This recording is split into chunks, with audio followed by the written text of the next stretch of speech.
नमस्कार दोस्तों, मैं आचार्य ध्यान आमीन और मंत्र साधना ग्रुप से एक प्रश्न है। एक साधक ने पूछा है गुरु मंत्र के बारे में और भी बहुत सारे मंत्रों के बारे में। तो आप ये ऑडियो उनका सुनेंगे और उसके बाद जो है मैं आपको बताऊंगा कि क्या होता है मंत्र और क्या होता है गुरु मंत्र और कैसे गुरु मंत्र दिया जाता है। ठीक है।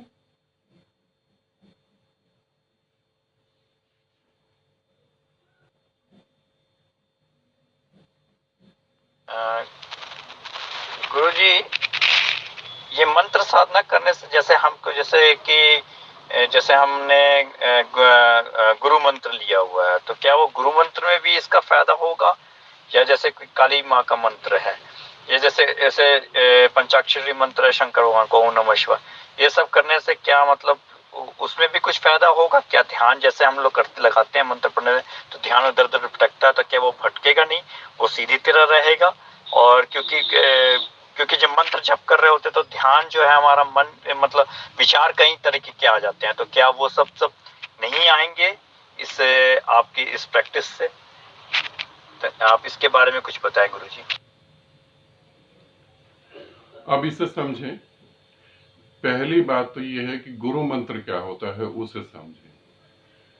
आप कितनी भी साधना करते हो और आप कितने भी समय से साधना कर रहे हो, तो गुरु मंत्र की एक पूरी की पूरी प्रक्रिया होती है, तभी गुरु मंत्र दिया जा सकता है। मेरे साथ भी ऐसा बहुत बार होता है। बहुत सारे साधक कहते हैं आप गुरु मंत्र दे दें, आप गुरु मंत्र दे दें। उन सभी साधकों के लिए बता रहा हूं, गुरु मंत्र का अर्थ होता है आप गुरु के साथ शारीरिक रूप पर, इसे समझ लेंगे, शारीरिक रूप पर गुरु के साथ 3 दिन तक आप कहीं रुकेंगे और गुरु के साथ उसके साथ साधना में डूबेंगे।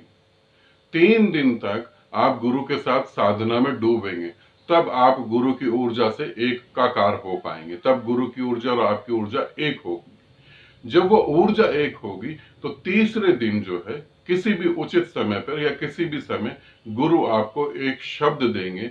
कोई भी शब्द, गुरु कुछ भी बोल सकते हैं, गुरु कुछ भी बोलेंगे, वो गुरु मंत्र होता है। मगर उस गुरु मंत्र का बेस क्या है, भूमिका है, जो वो शब्द, जो बीज रूप जो आपको दिया जा रहा है, वो बीज आप रखेंगे कहाँ पे, वो कहाँ पे फलित होगा, उसके लिए 3 दिन की मेहनत चाहिए होती है। 3 दिन गुरु तो मेहनत नहीं करेगा, गुरु तो 24 घंटे समाधिस्थ है, वो तो समाधि में है ना, वो तो समय के पार है।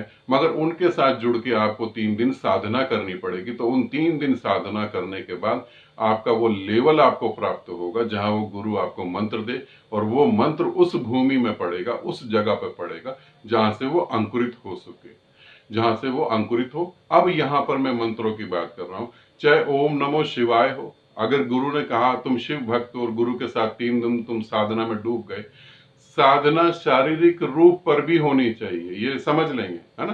कहीं आप सोचे इंटरनेट से साधना कर रहे हैं, तो साधना जब आप करेंगे और 3 दिन आप अपने गुरु के साथ जुड़े रहेंगे, ठीक है, उसके बाद अगर जब ओम नमः शिवाय, अगर गुरु कहते तुम सिर्फ शिव बोलो, तो जब तुम्हें गुरु कहेंगे तुम शिव बोलो, तो शिव का मंत्र जो है तुम्हारे एक खास सेंटर पे गुरु स्थापित करेगा।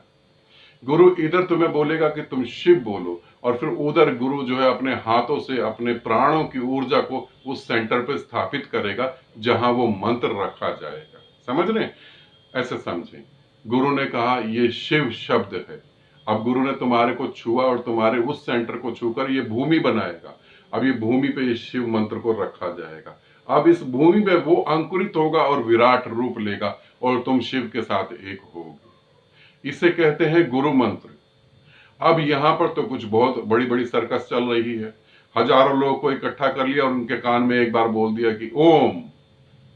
अब हजारों लोगों के साथ ओम जुड़ गया। ये शब्द काम नहीं कर पाते। आप फिर 14 साल लगाएं या 15 साल लगाएं, या आपकी 2 पुश्तें 3 पुश्तें करती रहें।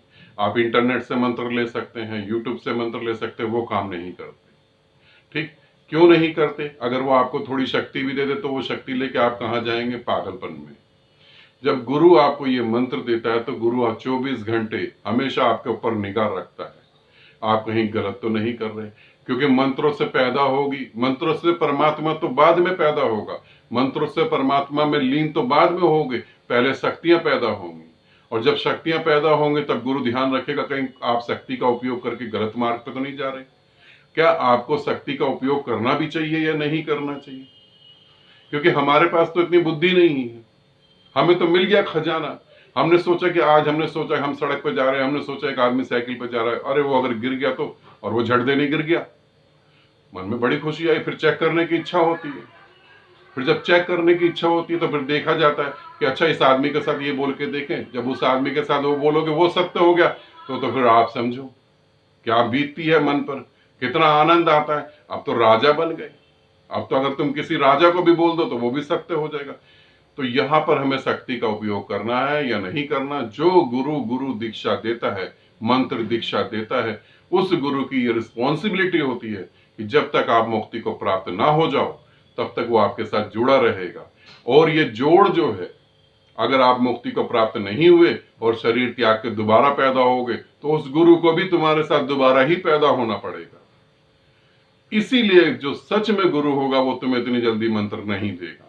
गुरु मंत्र इतनी जल्दी नहीं देता। हाँ, जो नाटक हो रहा है, नाटक में तो 1000 2000 लोगों को इकट्ठा मंत्र दे दिया जाता है, उसमें कोई फर्क नहीं पड़ता। मुक्त होना ना होना तुम्हारी किस्मत, वो बात अलग है। यहां गुरु मंत्र जो मैं बता रहा हूं वो बात अलग है। तो गुरु मंत्र, जो हम मंत्र की टेक्निक, जो हम मंत्र की विधि कर रहे हैं, उससे उनमें फर्क पड़ेगा। गुरु मंत्र को इसीलिए बोल रहा हूं, उससे उनमें फर्क पड़ेगा। अगर इस तरीके से गुरु मंत्र दिया है और आज भी गुरु तुम्हारे पे निगाह रख के बैठा हुआ तुम्हें देख रहा है, तो इस टेक्निक की जरूरत नहीं है, तुम वैसे ही मुक्त हो जाओगे। और अगर तुम्हें मंत्र दिया और तुम कहाँ क्या कर रहे हो, आज भी तुम वासनाओं में लिप्त हो, आज भी तुम्हें भय लगता है, आज भी तुम्हारे मन में लालच है, तो वो गुरु मंत्र नहीं है। उसे गुरु मंत्र नहीं कहो। फिर किस काम का गुरु मंत्र? गुरु मंत्र नहीं है वो। फिर और मंत्रों के साथ हम जो है निर्विचार हो सकते हैं। बहुत सारे विचार आते हैं, क्या हम जो हमारा मन भटकता है, तो इस टेक्निक को, इस विधि को यूज करके हम मन को रोक सकते हैं।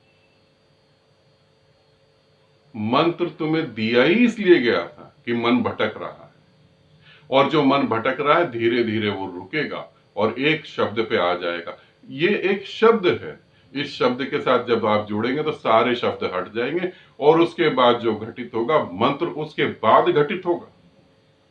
मंत्र उसके बाद घटित होगा। अभी तो सिर्फ समझ ले जैसे हमारे कमरे में बहुत सारा धूल कूड़ा करकट पड़ा हुआ है, अभी तो ये झाड़ू लगाने का काम हो रहा है। अभी जो हम कर रहे हैं ओम ओम शिव शिव, ये तो झाड़ू लग रही है अभी। उसके बाद प्रकट होगा हीरा, उसके बाद प्रकट होगा कोहिनूर, उसे मंत्र कहते हैं। तो जो अभी हम कर रहे हैं उसका उपयोग करके हम शांत हो सकते हैं, बिल्कुल हो सकते हैं। गुरु मंत्र में हमें मदद मिल सकती है। गुरु मंत्र अगर इस लेवल पे है तो इस विधि को यूज करने की जरूरत ही नहीं है।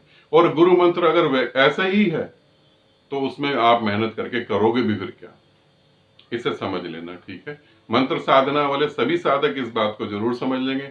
आज कुछ वीडियो जो है मैं मंत्र साधना पे बना रहा हूं, तो आप अच्छे से देखेंगे और समझेंगे।